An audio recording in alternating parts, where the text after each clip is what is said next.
Film Perjamuan Iblis ini mencoba dikemas elegan seperti sebuah pengalaman fine dining. Sayang beberapa menunya tidak begitu lezat, bahkan ada yang hambar. Tetapi tetap saja film Perjamuan Iblis bisa menjadi awalan bagus bagi sang sutradara.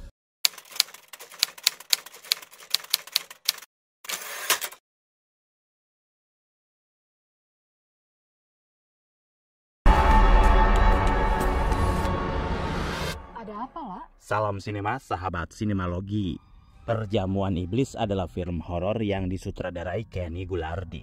Film ini dibintangi Putri Ayudhya, Fandi Christian, Jordan Omar, Epy Kusnandar, Putri Patricia, Frisley Harlin, Fonny Anggraini, dan lain-lain. Perjamuan Iblis bercerita tentang pasangan Kala dan Radit, suami istri yang diperankan Putri Ayudhya dan Fandi Christian. Mereka harmonis dan bahagia bersama anak sematawayang Bima. Tapi hidup mereka mulai berubah setelah beberapa peristiwa misterius terjadi. Ibu Radit bunuh diri di rumah setelah menghilang cukup lama. Kala berulang kali dikagetkan dengan penampakan sampai entitas goib yang mengincar Bima.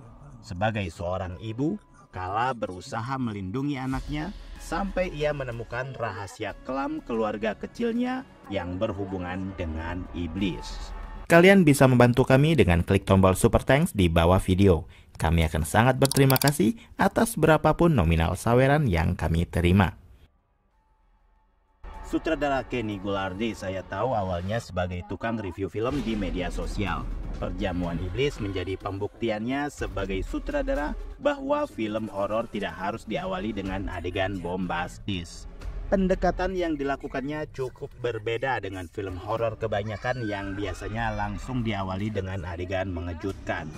Bagai sebuah perjamuan, bagian awal mungkin seperti hidangan pembuka dengan adegan-adegan standar, banyak ngobrolnya tentang keharmonisan keluarga kecil Kala. Tidak ada sesuatu yang benar-benar terjadi di sini. Bahkan slide judul Perjamuan Iblis baru muncul setelah menit ke-21. Sebagai film horor pertamanya, ini cukup berani dilakukan Kenny Gulardi.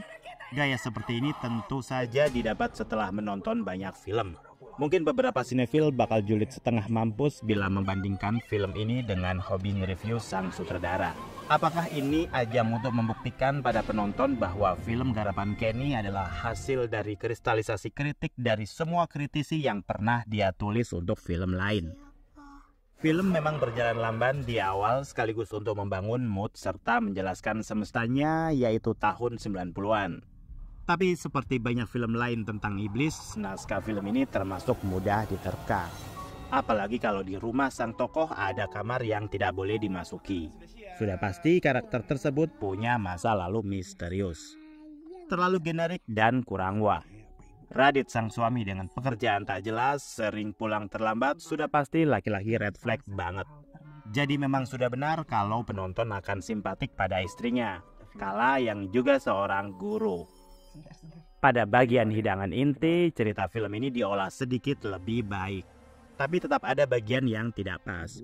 Beberapa alasan yang dilontarkan Radit ketika film sudah memasuki konflik utama benar-benar terasa kaku. Ada bentuk keganjilan-keganjilan yang dibiarkan berlubang begitu saja dan membuat film terkesan malas dan imbasnya memiliki banyak celah atau kekurangan. Ada banyak hal tidak wajar, malah seakan diwajarkan. Adegan pengajian yang absurd seolah-olah sangat berpengaruh pada Radit dan anaknya. Padahal saya yakin setiap harinya azan pasti berkumandang 5 kali di kompleks rumah mereka. Film ini seakan tumpang tindih ingin terlihat fokus di satu sisi, tapi malah abai dengan sisi atau cerita lainnya.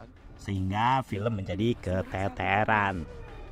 Di bagian klimaks sebagai hidangan penutup juga tidak istimewa. Penonton sudah pasti menduga arahnya bagaimana. Plot twist yang ditunggu juga begitu saja. Yang paling mengecewakan tentunya gambar adegan di poster film yang begitu megah itu ternyata tidak ada di film. Iblis berkepala kambing disembah beberapa orang berjubah. Tidak ada sama sekali. Judul film Perjamuan Iblis tapi tidak ada adegan perjamuannya. Apalagi sang iblis langsung kalah hanya dengan satu bacaan yang tiba-tiba lancar dibacakan oleh Kala. Saya sih kasihan dengan harga diri iblisnya yang lemah. Oh iya, kenapa beberapa film horor Indonesia terakhir ikut mempopulerkan iblis berkepala kambing? Padahal itu mitologi Eropa. Berharap sih lebih banyak mitologi lokal yang dieksplorasi. Film ini bisa dibilang digendong oleh akting Putri Ayudhya, sempurna sebagai ibu, istri, dan guru. Lain halnya dengan Fandi Christian, aktingnya sangat berbeda dengan di film Kutukan 9 Setan. Sebuah kemajuan tentunya. Begitu juga karakter Bima, sang anak, mungkin karena cara ngomong yang unik, Jordan Omar dipakai di film ini. Tapi beberapa masih terlihat kurang alami. Pemain lain termasuk Epy Kusnandar tampil bagus mendukung trio tokoh utama. Penampakan iblis, hantu bershading, sampai pocong agaknya ada yang berhasil membuat penonton kaget. Tapi lagi-lagi sang sutradara sadar tidak mau mengumbar jump scare di sini. Sisipan gore di film ini tidaklah buruk-buruk amat. Kengerian yang ditunjukkan Kala sebagai perempuan sadis yang berhasil bangkit dari ketidakberdayaan membuat film ini memiliki poin plus.